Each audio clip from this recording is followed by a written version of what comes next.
think this could be my favorite burger at Wahlburgers. Is there anything at Wahlburgers that would actually score full points? The answer is yes. Let me preface this video by saying that I'm a huge fan of many US fast food burger chains, including Wendy's, Shake Shack, Chick-fil-A, and so I was super looking forward to checking out Wahlburgers when they opened up in Sydney last year in 2022. But I never ended up going as they opened up to mixed reviews, and as of the time of writing of this video, stand at 3.3 stars on Google. However, Kelvin James from Lithgow requested me to review Wahlburgers in my earlier Cinnabon video, so here we are at Wahlburgers in Quay, Sydney to give it a go. To be as objective as possible, I will be rating each item on a scale of 1 to 5 on 3 areas: pricing, serving size and thus value for money, and finally taste. Spoiler alert, if you're a Wahlburgers fan, you probably don't want to watch this. But if you're someone who has never been to a Wahlburgers like myself and are wondering if you should go, or you've already been to a Wahlburgers before and are wondering which of their best-selling burgers to get next, well then this video is for you. Come and join me on a little food tour to Wahlburgers. If the name Wahlburgers sounds somewhat familiar to you, that's because it was founded by the famous Wahlberg brothers Paul, Donnie and Mark. They opened their first location in Hingham, Massachusetts near Alma Nova, a restaurant operated by Paul Wahlberg. Today, there are over 90 Wahlburgers open in the United States, Canada, Australia and New Zealand, offering a menu that pays homage to their family's Boston roots. The restaurant prides itself on serving up delicious burgers made from premium ingredients such as grass-fed beef patties, fresh baked buns, gourmet cheeses, and homemade sauces. Ordering is super convenient at this restaurant. You simply scan a QR code and order away. I love the fact that all their burgers are highly customizable. I also want to add that the staff here was super friendly and helpful, and also Wahlburgers at Quay allows you to dine with amazing views of the Sydney Harbour. Anyway, it didn't take long for the burgers to arrive, and guys, I think I might have over-ordered. But I'm already here, so let's do it. Let's start with this OFD burger. OFD stands for originally from Dorchester. Dorchester being the neighborhood in Boston where the Wahlberg brothers grew up.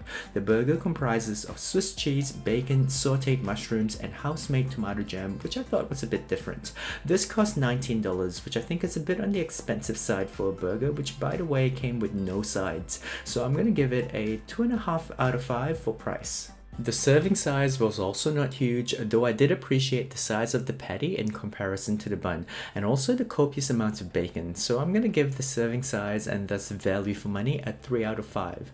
And now on to the taste. It is pretty much an all-American burger. You can definitely tell that the ingredients are fresh and that the patty is made from fairly high quality meat. I'd probably give this a 3 out of 5 for taste, bringing the overall score of this Wahlburger staple to a 2.8 out of 5. But the real question is there a burger on their menu that can score higher? Well, if there's one combination that I can't resist, it would have to be barbecue sauce and bacon. This barbecue bacon burger is listed on the menu as Donnie's choice and consistently shows up in my search for must-try menu items at Wahlburgers. It comprises of their standard beef patty, cheddar cheese, bacon, barbecue sauce, avocado spread, and some fresh jalapenos for a nice little spice cake.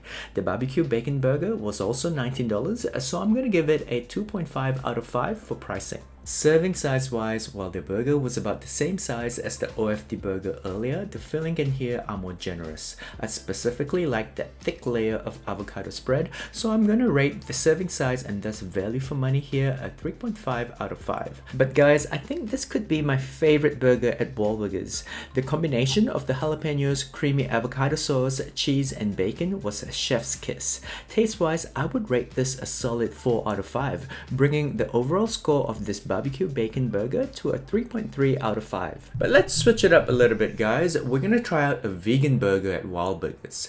This is listed on the menu as Mark's Choice, and when it's Mark's Choice, you know it's gonna be somewhat healthy. The Impossible Burger comprises of a plant-based patty, cheese, caramelized onions, lettuce, a spicy tomato, and topped off with the signature Wahl sauce. Okay, first off, this burger was $22. That's more expensive than the meat ones we tried earlier, so I'm gonna have to rate it a 2 out of of 5 for pricing.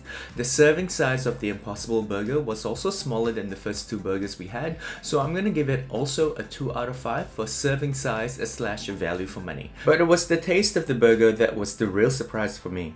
I'm not vegan, I've never had Impossible meat before, and so honestly didn't know what to expect. But the beef patty was surprisingly juicy and flavorful. Yes, I could tell I wasn't eating real beef, but the overall taste was actually quite good, especially when combined with the caramelized onions and spicy tomato.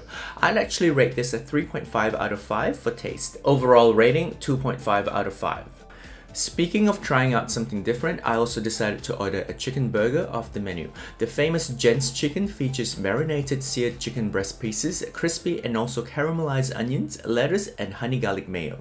They give you a huge amount of chicken, so I do think that the $18.50 price tag is a tad more reasonable than the others we've tried so far. I'm gonna give it a 3.5 out of 5 for price point. And as they also included a large amount of chicken breast in the burger, I would also say that the serving size / value for money is a 4 out of 5. And now onto the taste test. I appreciated the crunch of the onions. The chicken breast was flavored well but was a tad dry. However, this was somewhat balanced by the creamy honey garlic mayo. Taste wise, I would rate this a 3.5 out of 5. Jenn's chicken burger, your overall rating is 3.6 out of 5. This next item was the cheapest burger I ordered at Wahlburgers, priced at $17.90. It is listed as the first burger on the menu, known as Chef Paul's Choice. The Our Burger comprises of the homemade beef patty, lettuce, tomato, onion, pickles, American cheese, and finished off with their signature wild sauce. As it is the cheapest, I would have to rate it a 4 out of 5 for pricing.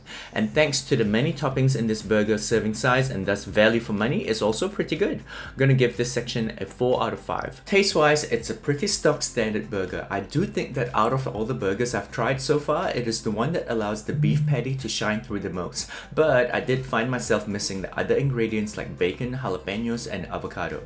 I give this a solid 2 out of 5 for taste, taking the Ours Burger overall rating to 3.3 out of 5. You must be looking at this thinking, gosh, is there anything at Wahlburgers that would actually score full points? The answer is yes. I absolutely enjoyed their chocolate thick shake. Honestly, I just think the Americans do thick shakes way better than we do. This was super thick and creamy, not too sweet, and cost $10. I highly recommend you get a thick shake with any burger you end up getting at Wahlburgers. And while I totally get the reviews read the pricing, I actually think that the burgers are not that bad. You're of course welcome to decide for yourself. It is a free world after all, but for me, I would totally go back, and this time I would get the barbecue bacon burger, hands down, no questions, paired with a thick shake of course. I might actually try the apple pie shake this time.